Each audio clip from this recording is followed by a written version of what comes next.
తెలంగాణ బీజేపీలో కలకలం. పార్టీ రాష్ట్ర అధ్యక్ష పదవి ఎన్నిక వ్యవహారం బీజేపీలో దుమారం రేపుతోంది. అందరూ తెలంగాణ బీజేపీ అధ్యక్ష పదవి మల్కాజ్గిరి ఎంపీ ఈటెల రాజేందర్కు దక్కుతుందని భావించారు. కానీ అధిష్టానం మాత్రం ఎవరు ఊహించిన రీతిలో ఈ పదవిని మాజీ ఎమ్మెల్సీ సీనియర్ నాయకుడు రామచంద్రరావును ఎంపిక చేసింది. తెలంగాణలో పెద్ద ఎత్తున ఉన్న బీసీ సామాజిక వర్గాన్ని ఆకట్టుకునేందుకే వచ్చే ఎన్నికల్లో విజయం సాధించేందుకు ఈటెల రాజేందర్కు ఈ పదవి అప్పగిస్తారని పెద్ద ఎత్తున ప్రచారం జరిగింది. చాలామంది బీజేపీ నాయకులు కూడా ఇదే విషయాన్ని నమ్మారు కూడా. కానీ అంచనాలు తలకిందులయ్యాయి.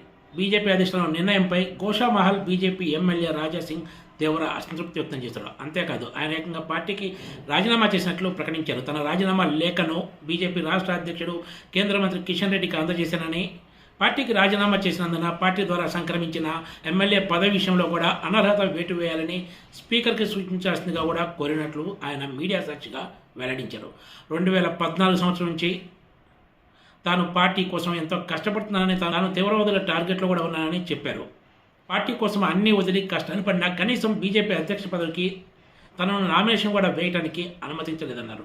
తన నామినేషన్ పత్రంపై సంతకాలు చేయడానికి వచ్చిన వాళ్ళని పార్టీ నాయకులు బెదిరించారని సంచలన వ్యాఖ్యలు చేశారు రాజాసింగ్. ఇక తాను బీజేపీలో కొనసాగలేనని ఆయన స్పష్టం చేశారు. బీజేపీ రాష్ట్ర అధ్యక్ష పదవికి నామినేషన్ వేసేందుకు తాను ముహూర్తం కూడా చూసుకొని వచ్చానన్నారు.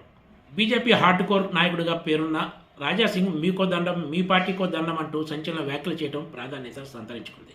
బీజేపీ రాష్ట్ర అధ్యక్ష పదవి ఆశించిన ఈటెల రాజేందర్ మాత్రం తాజా పరిణామాలపై ఎలాంటి కామెంట్స్ చేయలేదు ఇప్పటి వరకు. తెలంగాణలో కొంతమంది బీజేపీ నాయకులే పార్టీ రాష్ట్రంలో అధికారంలోకి రాకూడదని కోరుకుంటున్నట్లు ఉందని, వారి చర్యలు ఇదే సంకేతాన్ని ఇస్తున్నాయంటూ కూడా రాజాసింగ్ వ్యాఖ్యానించారు. కేంద్ర మంత్రి కిషన్ రెడ్డి సిఫార్సుతోనే రామచంద్రరావుకు బీజేపీ రాష్ట్ర అధ్యక్ష పదవి దక్కినట్లు ఆ పార్టీ నాయకుల్లో ప్రచారం జరుగుతోంది. అయితే రాజాసింగ్ రాజీనామా విషయాన్ని బీజేపీ అధిష్టానం పెద్దగా పట్టించుకున్న దాఖలాలు లేవనే అభిప్రాయం వ్యక్తమవుతుంది. పార్టీకి రాజీనామా చేసిన ఆయన ఎమ్మెల్యే పదవికి కూడా రాజీనామా చేయాలనుకుంటే నేరుగా స్పీకర్కి లేఖ ఇవ్వచ్చు కదా అని కొంతమంది నాయకులు వ్యాఖ్యానిస్తున్నారు. కొద్ది రోజుల క్రితం కూడా రాజాసింగ్ను పార్టీ నుంచి సస్పెండ్ చేస్తారంటూ మీడియాలో పెద్ద ఎత్తున వార్తలు వచ్చాయి. వీటిపై కూడా ఆయన అప్పట్లో ఘాటుగా స్పందించారు. తనను పార్టీ నుంచి సస్పెండ్ చేస్తే అందరి బాగోతాలు బయట పెడతానంటూ కూడా రాజాసింగ్ వ్యాఖ్యానించిన సంగతి తెలిసిందే. ఇప్పుడు రాజాసింగ్ రాజీనామా వ్యవహారం టీ కప్పులో తుఫాన్ లాగా సమసిపోతుందా, లేక ఆయన తన నిర్ణయానికే కట్టుబడి ఉంటారా అన్నది కొద్ది రోజులు పోతే కానీ తెలియదు. Please subscribe TGTV.